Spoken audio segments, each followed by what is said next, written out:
So, hi sir, my name is Anushka and these are my friends Inaya and Ayana, Hi. and we are from the Mothers International School. Okay, nice. And the first question that I want to ask you is, can you tell us a little bit about your sport? Hi, my name is Sharad Kumar. I'm a Paralympic high jumper. In the T42 category, it basically means that a person with disability in one of the legs below the hip. So I'm in that category. I do high jump. Can you tell us what made you choose this sport? Uh, I didn't choose the sport because it chose me. I was an athlete for many games. I was cricket captain. I was football goalkeeper. I was table tennis district player. I was like good in all the games. I used to do marathon also. So basically, I was doing everything. High jump came to me because my brother was amazing. I broke all his records in school. So basically, there were categories from D, E, all alphabetically categories. So when you are like in class 5, you're in D category. When you go to C, class 6, then you go to 6, C. So basically, what happened? My brother had record in all of them. So I used to see him jump, and he used to get a lot of compliments and everything. He used to go to competitions to international other schools also. So he had a lot of fans, and I didn't have anything. I used to win spell competitions. Okay, I used to go home with a storybook after winning a medal. Means spell competition. I used to come second or first, then I used to get a storybook. I used to take that to my father and say, "See, this is what I want." But my brother used to go with ample amounts of trophies, medals, certificates, and I'm like, mine used to be just ignored. So I was like, wait, I'm going to show it to you. There's a saying that the best of athletes perform when there is sibling rivalry. Yeah, it's true that you have to show each other that I'm better than you, I'm better than you. You have to be the mama's favorite or dada's favorite, right? So that's came to me, and that's how I started doing high jump. Can you tell us who inspired you to become a para athlete? My teacher, Mr. Dennis, he was my class teacher in class 3. So he was like I studied in St. Paul's Darjeeling in boarding. So most of the time I spent was with my parents. I mean with teachers, not with my parents. So like, in the hills you get holiday only for winter breaks. That's for 3 months. That's in November to February. So our teachers became our parents. So Mr. Dennis, he's been a mentor to me. He told me about Paralympics. That Sharad, imagine I love St. Paul so much, but I had to leave that and then come to. So I love modern school Barakamba also a lot, but the fact that being in the hill was different. I left school to do Paralympics because Mr. Dennis told me leave the school, go to Darjeeling, Delhi. It is central of India, so here you can do sports. And para sports was not recognized that time. Only Delhi and metropolitan places they knew about it. So I was like, okay. Then I came to Delhi, and that's how it came to me. So, it's our last question. Can you tell us why did you love this sport? I love any sport. I love any. You if you come here, see, I'm posted here as a AD. Someday you'll see me playing table tennis. Someday you'll see me playing squash. Someday you'll see me playing badminton. Someday you'll see me playing basketball. Someday football. I love sports because that is me. It defines me. I love to be on the field. The feeling that I get while kicking the ball, being in the air, doing high jump. It's amazing. It's like that is my control. It's not anybody else's control, not my father's, not my brother's, not my coach's. I love it. So I like to do. And I think everybody should. Thank you very Yeah. much. Good morning, sir. So, I wanted to really know that what is the toughest part of your training? My training is very hard. At winning the Paralympics, I was training in Philippines. Okay, so my training pattern was rigorous. I used to wake up at 5 o'clock in the morning, go for a run, come back again 6.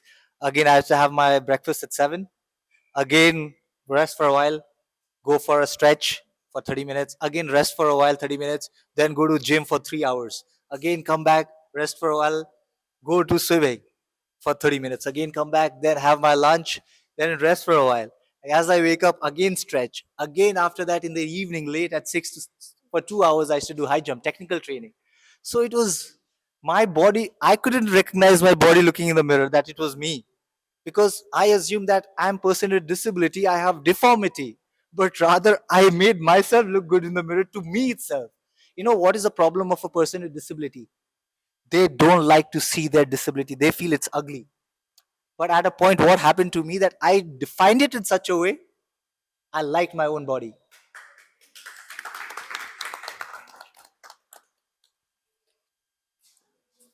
Also, so I'm Pratham Jha. I'm from CM Shri School. As you told us, your training is too difficult. Then what makes you motivated for such kind of training? See, there are ample things, to be very honest. Initially, high jump was fun. Then when I came to college, was also fun. But after that, I realized that fun will not get you money to live. That's when it became professional to me. Like I chose to that. Then I realized that the government of India was giving jobs, money, facilities, food. So these things like was like, I have to be part of it. And after I won my first Asian game in 2014, the government put me in tops, target Olympic podium scheme. It is very elite scheme of India. So when you're part of that, no, you know that you are the hand-picked few of the country, and the government is specially paying attention to you. There were instances where the Honorable Prime Minister called me a couple of times when I was training in Ukraine. Ki, how is your training going on? How are things out there? So, these are things that went on too much. First, I was enjoying my physical fitness, but then later, the achievements, the recognition, and everything that came was the motivational factor. And the fact that also, I'll tell you one thing, okay? I figured that that motivated me because I was educated. All right. So there's a vast difference. If you're studying and doing sports, no, you'll enjoy it more than which you're not studying, if you're not educated and doing sports.